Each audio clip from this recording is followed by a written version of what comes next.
Stă așa ca o boare. Nu știu. Căldură, cu umed. Nu era soare, dar era genial în același timp. Nu mi s-a mai întâmplat să văd. Când am aterizat era cerul, adică era nor, era ceață peste tot. Și când ne-am dat jos era așa un feeling plăcut că n-aveai nici nevoie de soare ca să te simți bine. Se simțea o umiditate foarte ridicată, era cald, era bine, era așa spiritul ăla de vacanță, gata, acum suntem în vacanță.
Street food aveau niște, pe colț, așa era pe colțul unei străzi, aveau niște ceaune mari, niște tigăi, deasupra cărora legaseră, wok-uri de alea, legaseră cu sârmă niște ventilatoare, puse așa oblic.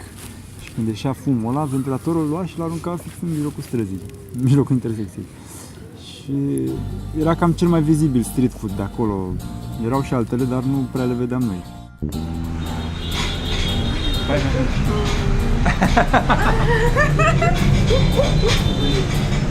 Trebuie să bag în gură!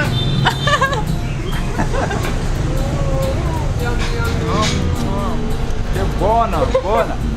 Au niște mese foarte mici și niște scaune foarte mici, de grădiniță, deci atât de mici. Eu dacă stăteam pe un scaunel de ăla, stăteam cu genunchii așa la gură, ca și când a stat pe jos. Eu nu pot sta acolo, trebuia teoretic să stau spre perete unde era o mizerie, gândași pe jos și zic nu mulțumesc, eu prefer să mă pun de cealaltă parte, mă așez cu greu, dar foame fiindu-ți, e ok și aia. Și din punctul meu de vedere a fost genială mâncarea, deci absolut delicios, am mâncat tot. Ia și bagă. Mai încă o dată. Acolo.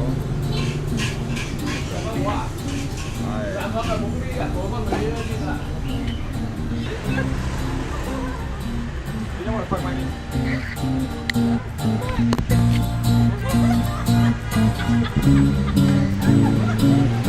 Hai că fetele le place mai mare, ce hai să fie lungă.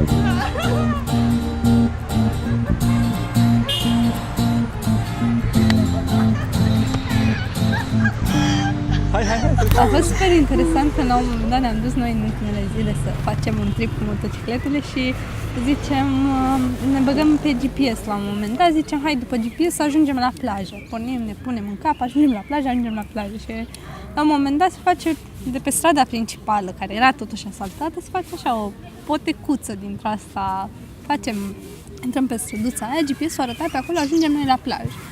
A fost o super excursioară pe acolo, asta pentru că era foarte wild totul și vedeam tot felul de căsuțe dintre astea minimale ale oamenilor și nu era o zonă deloc frecventată de turiști, dar simțeai adevăratul spirit al Vietnamului și asta ne-a făcut să înțelegem un lucru, cum spunea Marius bine și îmi place să o tot repet, că dacă faci dreapta sau stânga pe strada potrivită, dai de cu total altă lume. Și asta a fost una din experiențele noastre care mi-a plăcut foarte mult. Get up, get up, get up, get up, get up, off your butt and move it on down the road. Don't get stay. Don't you know I'm singing like a damn thinking that it ain't going on.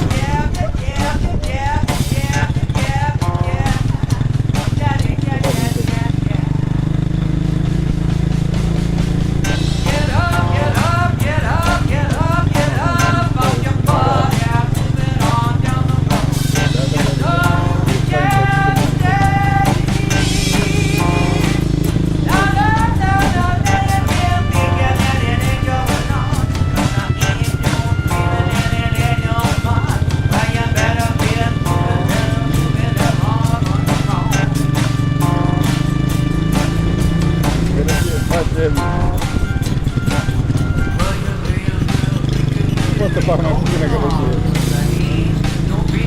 Mai țină. Bănuiesc că să ieșim în gură,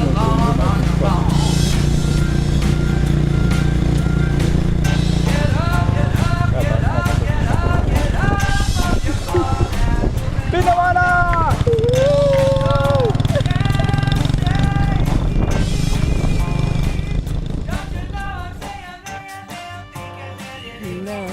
Mie mi-a plăcut la cultura lor, ceea ce am descoperit la ei ca oameni, mi-a plăcut foarte mult, cumva am simțit bunul simț al asiaticilor, care e foarte bine dezvoltat.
De fapt, la ei sunt instrumentele tradiționale care au un fel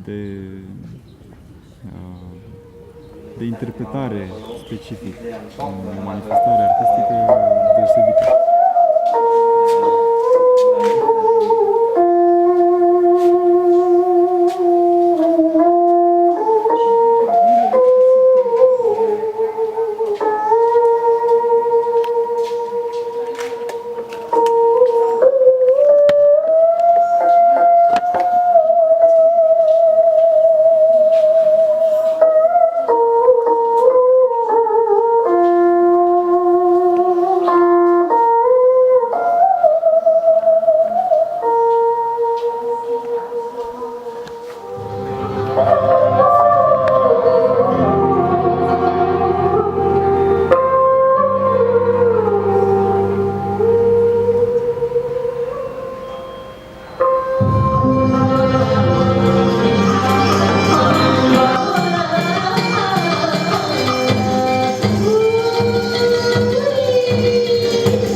avea un simț al afacerilor foarte dezvoltat. Nu te-ai aștepta, zici, țară comunistă, sunt anumite opreliști, dar nu, fiecare acolo mi s-a părut că are o activitate economică oarecum, face ceva, deci nu stă locului, efectiv. Fiecare colț de stradă e animat, fiecare vinde ceva, o fructă, o chestie, o aduce de la sat și încearcă să ți-o vândă. Până și din propaganda lor, propaganda Partidului Comunist, ei au făcut o chestie, au niște bannere pe care le vând turiștilor. Deci, până la urmă, absolut totul au găsit o modalitate să valorifice. Și mi s-au părut așa, pentru că am și interacționat cu localnicii, prin proiect, localnici care vorbeau engleză și erau așa mai plimbați și prin afară, mi s-au părut că erau foarte prietenoși, adică, nu știu. Încep să realizez că la tine în oraș este super liniște și că ești mega fericit și norocos că n-ai balamcul de acolo. Primul rând, regula principală este nicio regulă. Vrei să te duci undeva, te duci. Unde ai să te duci, nu stai să te uiți că e roșu, că e pe contrasens, că e un scoar sau nu este, sau e un sens giratoriu în față, nu. Dacă sensul giratoriu ți se pune ție de acolo mezișul și tu vrei să ajungi în stânga lui undeva, la un magazin, o iei pe acolo și te duci și nu-ți pasă. În momentul în care te uiți la o intersecție, uite așa vin toți, sunt trepătruni și zici, mamă, eu nu o să intru, nu am nicio șansă să intru pe aici, știi? Și te duci până la urmă, zici, hai să-mi fac curaj, că altfel stau ca prostul. Simple equation, burning closed system, natural world gone missing, plus all our CO2 emissions equals degradation, waste and shifts and mass extinctions. Oh no. But maybe we can change, we sure can't stay the same, cause life's a foolish. Mi-a murit bateria de la motocicletă pentru că am dat prea mult la automat, nu mai pornea. Ce faci în cazul ăsta? O împingi. Stai și împingi la motocicletă. Tic, tic, tic, tic, tic, tic. Te sui pe ea, bagi între a doua, o lași să curgă, pornește. Sau nu.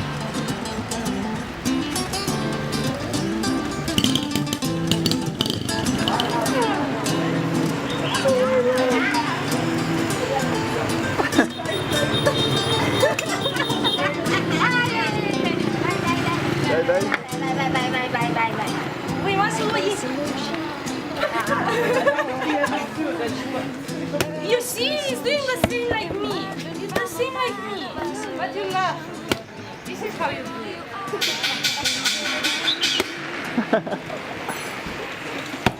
Yes, of course. I knew it.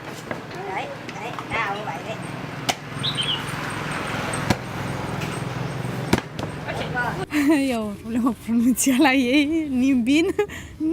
Nu. Nimbin, nu. Nimbin! Ok. Da. Dar noi ziceam Ninbin și ei ziceau Linbin. Sau Da. Și doar când le arătai scris, se luminau așa deodată. Linbin! Da, știu unde e. Dar până atunci când tu ziceai Ninbin, nu știu unde e asta. Ce e asta? Sau nu e un oraș, nu. Cum să zici Ninbin? Este Linbin! Păi scuză-mă, dar nu știam că se citește Lin. Da, este și Lin și este și Nimbin. Este și Nimbin și Limbin.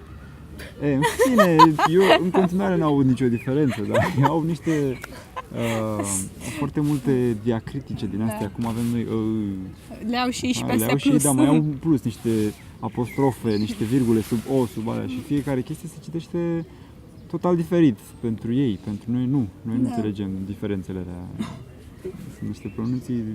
Am înțeles că e un cuvânt care spus în alt mod înseamnă cu totul altceva. Da. Și are mai multe înțelesuri. Cum și la noi. Avem broască și broască. Hai, porni!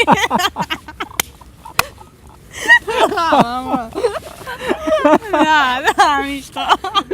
Pare. Când spui broască înseamnă ceva și când spui broască înseamnă altceva. Și dacă spui și boască. Dar dacă spui boască, deja e băgat în... băgat în bucăt. Life's a foolish game. Do you ever feel the same?